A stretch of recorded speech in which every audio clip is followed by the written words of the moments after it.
नमस्कार, मैं रेशमा एक बार फिर से आप सभी का हार्दिक स्वागत करती हूँ। आज हम लेकर आए हैं हिंदी साहित्य प्लस व्याकरण प्रैक्टिस सेट 1 MCQ। आशा करती हूँ आप लोगों को हमारा वीडियो पसंद आएगा। आप लोग फुल वॉच करना, वीडियो को ज़्यादा से ज़्यादा शेयर करना, चैनल को लाइक, कमेंट और सब्सक्राइब कीजिएगा। आज का हमारा पहला प्रश्न है। प्रश्न 1, शुद्ध वर्तनी का चयन कीजिए। प्रश्न 1 है शुद्ध वर्तनी का चयन कीजिए।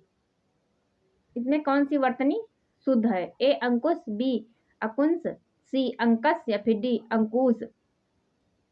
बस आप लोग इसका उत्तर चयन कीजिए, शुद्ध वर्तनी का चयन कीजिए, यानी कौन सा ऑप्शन सही है। तो इसका सही ऑप्शन है ए अंकुश।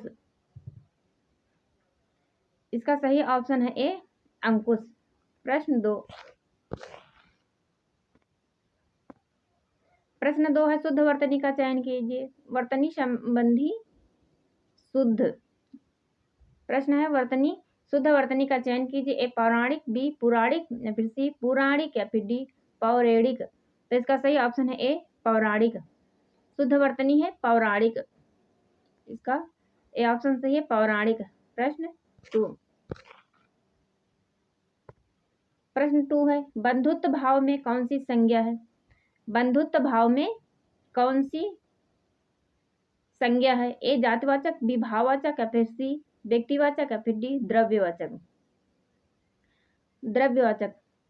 बंधुत्व शब्द में कौन सी संज्ञा है? तो इसका सही ऑप्शन है बी भाववाचक संज्ञा। इसमें भाववाचक संज्ञा है। प्रश्न 4 है वह अच्छा है। इस वाक्य में वह कौन सा सर्वनाम है? वह अच्छा है, इस वाक्य में वह कौन सा सर्वनाम है? ए निजवाचक, बी प्रश्नवाचक, सी पुरुषवाचक या फिर डी निश्चयवाचक या फिर डी निश्चयवाचक। तो इसका सही ऑप्शन है डी निश्चयवाचक। वह अच्छा है, इस वाक्य में वह कौन सा सर्वनाम है? तो निश्चयवाचक सर्वनाम है, यानी वह अच्छा है, यानी यह पुस्तक अच्छी है, वह व्यक्ति अच्छा है। ए निश्चय है कि यह व्यक्ति अच्छा है या यह पुस्तक यहाँ रखी है, वह आदमी है, ये निश्चय है, इसलिए यहाँ पर वह अच्छा है इस वाक्य में कौन सा सर्वनाम है? तो इसका सही ऑप्शन है डी निश्चयवाचक सर्वनाम। इसका सही ऑप्शन है डी निश्चयवाचक सर्वनाम। निजवाचक आप के लिए प्रयुक्त किया जाता है, यानी प्रश्नवाचक यानी वह कौन है, यानी प्रश्न किया है तो वह कौन है। प्रश्न 5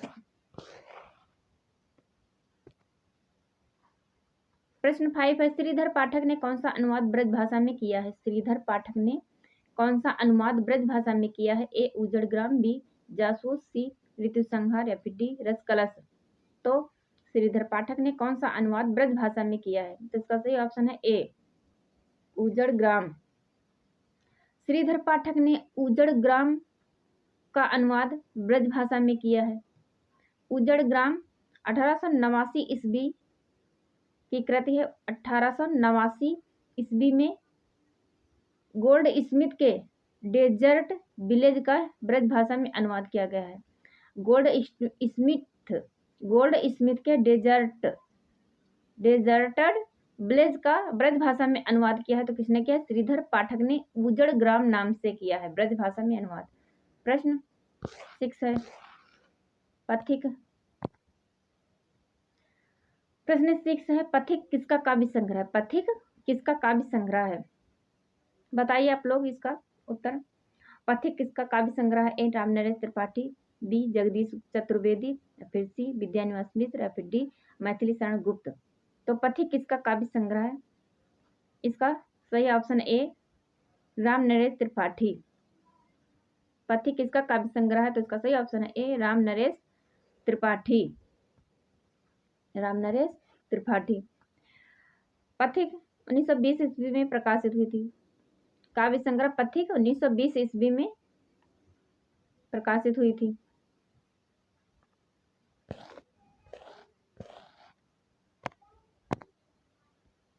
प्रश्न 7 है, वह धर्म में विशिष्टा द्वैतवादी वह धर्म में विशिष्टा द्वैतवादी विचारों में गांधीवादी और साहित्य में अविधावादी है। यह कथन मैथिली शरण गुप्त के विषय में किसने कहा है?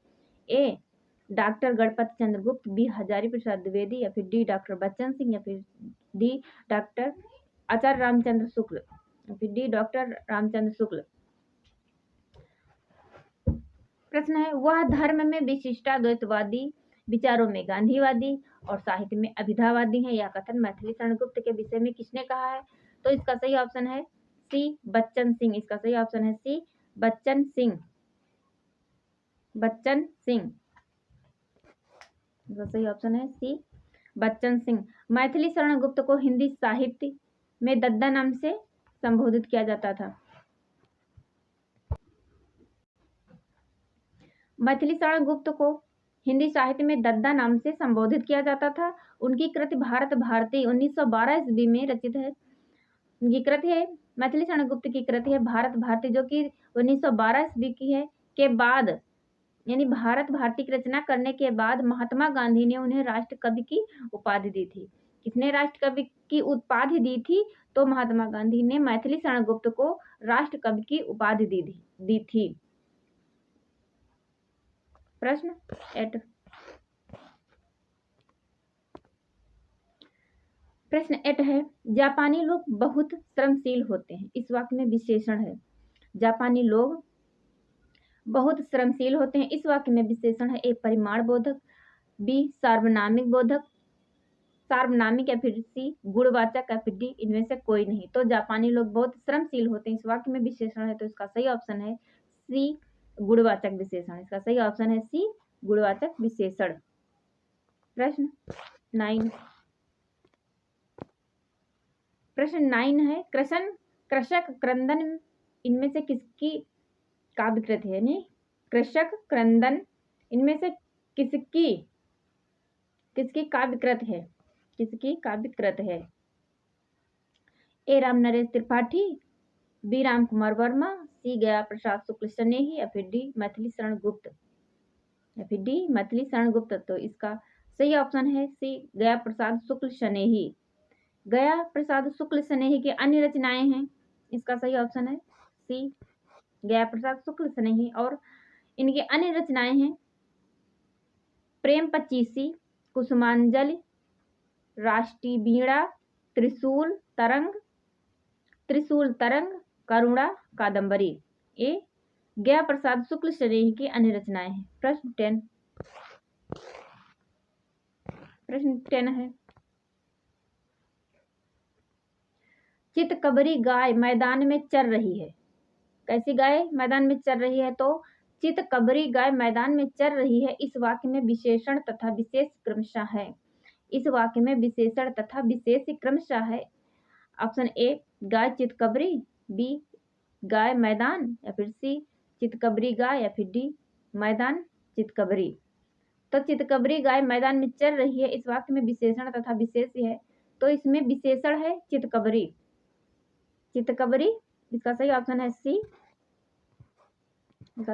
सी। चितकबरी विशेषण है और गाय विशेष है। तो इसका सही ऑप्शन है सी चितकबरी गाय। प्रश्न 11, अभिमान में उपसर्ग है। यानी अभिमान में कौन सा उपसर्ग है? अभिमान में कौन सा उपसर्ग है? ए अधि, बी आवि, सी आ, या फिर डी अभि। अभिमान में उपसर्ग है तो इसका सही ऑप्शन है डी अभि। मान में अभि उपसर्ग लगा है, इसलिए क्या हुआ? अभिमान। इसका सही ऑप्शन है डी अभिमान। प्रश्न 12, विद्यार्थी में संधि है। ए दीर्घ संधि, बी गुण संधि, सी वृद्धि संधि, या फिर डी यड़ संधि। तो विद्यार्थी में संधि है, इसका सही ऑप्शन है ए दीर्घ संधि।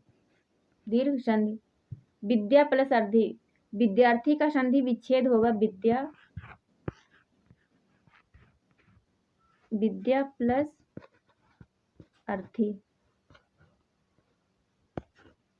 प्लस अर्थी। क्या हुआ, विद्यार्थी। गुण संधि के उदाहरण है जैसे महेश है, रमेश है, एक गुण संधि के उदाहरण है। वृद्धि संधि के उदाहरण तदैव, सदैव, मतैक्यम। जड़ संधि के उदाहरण है अत्यधिक, अत्यंत, स्वागत, ये जड़ संधि के उदाहरण है। अब है प्रश्न 13, पर्यावरण में संधि है। प्रश्न है 13, पर्यावरण में संधि है।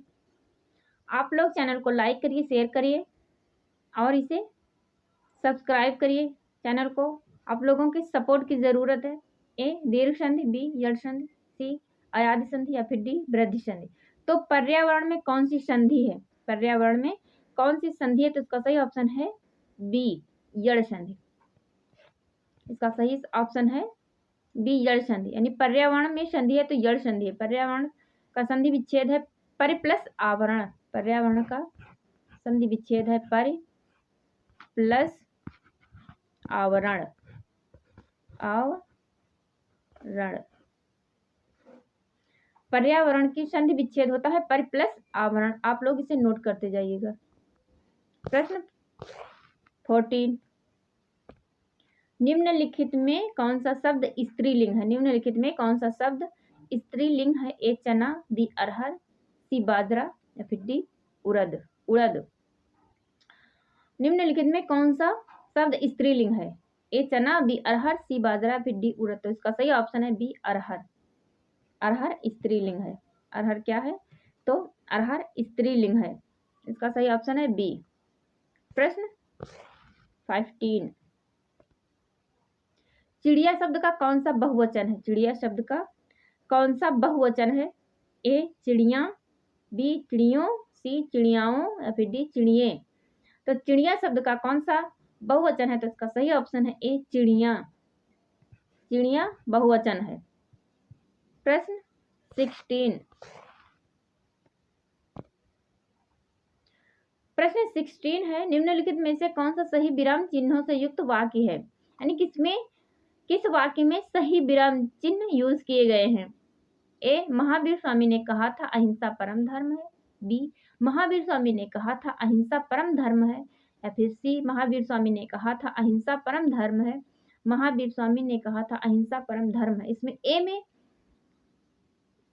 अहिंसा परम धर्म है, यहाँ पूर्ण विराम चिन्ह लगा हुआ है। बी में महावीर स्वामी ने कहा था अहिंसा परम धर्म है, यहाँ डबल इन्वर्टेड कामा है। सी है, सी में प्रश्नवाचक चिन्ह लगा है और डी में भी प्रश्नवाचक चिन्ह लगा है। तो इसका सही ऑप्शन है बी, यानी महावीर स्वामी ने कहा था अहिंसा परम धर्म है। अहिंसा परम धर्म है, इसे डबल इन्वर्टेड कामा के अंतर्गत रखा गया है। इसका सही ऑप्शन है बी। इसका सही ऑप्शन है बी, अहिंसा परम धर्म है।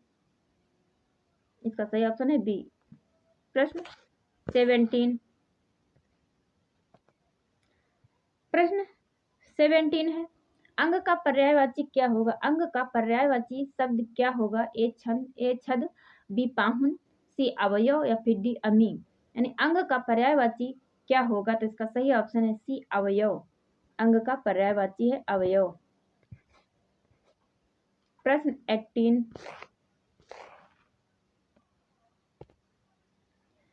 प्रश्न 18 है, अनुकूल का विपरीतार्थक शब्द है। आप लोग बताइए अनुकूल का विपरीतार्थक शब्द क्या है। ए अनुरूप, बी प्रतिकूल, सी प्रतिदर्श या फिर डी कूल। अनुकूल का विपरीतार्थक शब्द है, तो इसका सही ऑप्शन है बी प्रतिकूल। अनुकूल का प्रतिकूल। प्रश्न 19, अग्नि परीक्षा देना मुहावरे का सही अर्थ है। अग्नि परीक्षा देना मुहावरे का सही अर्थ है। ए साहसी कार्य करना, बी कठिन जांच से गुजरना या फिर सी कठिन कार्य करना या फिर डी कड़ी परीक्षा देना। यानी अग्नि परीक्षा देना मुहावरे का सही अर्थ है। जिस तरह सीता ने अग्नि परीक्षा दी थी। अग्नि परीक्षा देना मुहावरे का सही अर्थ है। ए साहसी कार्य करना, बी कठिन जांच से गुजरना या फिर सी कठिन कार्य करना या फिर डी कड़ी परीक्षा देना। तो इसका सही ऑप्शन है बी कठिन जांच से गुजरना। इसका सही ऑप्शन है बी, कठिन जांच से गुजरना। प्रश्न 20 है। प्रश्न 20 है, अंक भरना मुहावरे का सही अर्थ है। अंक भरना मुहावरे का सही अर्थ है ए, गले लगाना, बी, बहुत स्नेह से मिलना, या फिर सी, अंक देना, या फिर डी, प्रेम करना।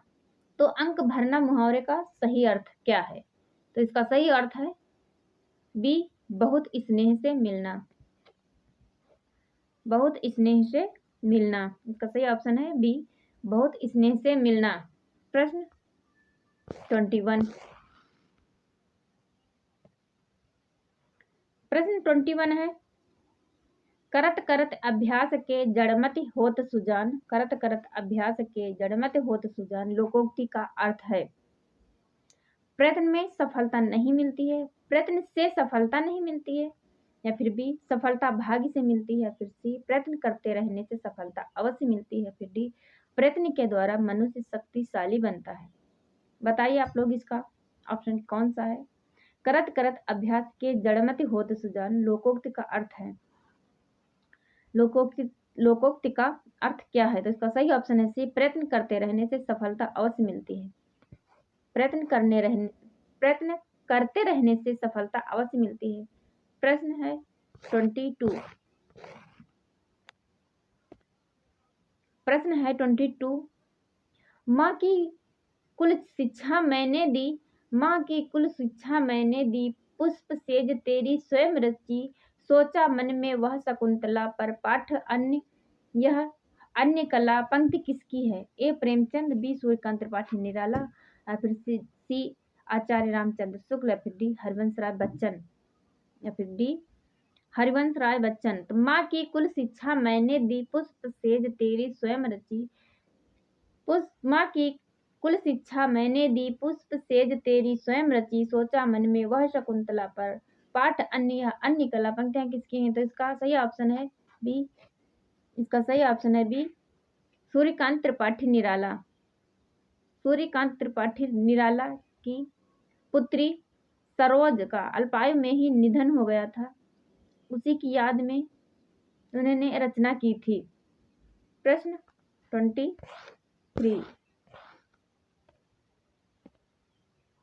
अरुण यह मधुमय देश हमारा, यह पंक्ति किसकी है? अरुण यह मधुमेह देश हमारा, यह पंक्ति किसकी है? ए, माखनलाल चतुर्वेदी, बी, जयशंकर प्रसाद, या फिर सी, महादेवी वर्मा, या फिर डी, मिथिलेश, या फिर डी, मिथिलेश।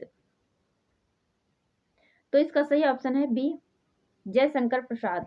इसका सही ऑप्शन है डी, जयशंकर प्रसाद का नाटक चंद्रगुप्त, जयशंकर प्रसाद का नाटक चंद्रगुप्त में, चंद्रगुप्त 1931 ईस्वी की रचना है कि जो कि कार्नेलिया के द्वारा यह गीत गाया गया है। यह गीत किसके द्वारा गाया गया है? तो यह गीत कार्नेलिया के द्वारा गाया गया है, अरुण यह मधुमेह देश हमारा। प्रश्न 24। प्रश्न है 24, देवनागरी लिपि में स्वर वर्णों की संख्या है। देवनागरी लिपि में स्वर वर्णों की संख्या कितनी है? ए, 11, बी, 12, सी, 13, डी, 14। बताइए आप लोग इसका सही ऑप्शन क्या है? तो इसका सही ऑप्शन है ए, 11। इसका सही ऑप्शन है ए, 11। देवनागरी लिपि में स्वर वर्णों की संख्या कितनी है? तो 11 है।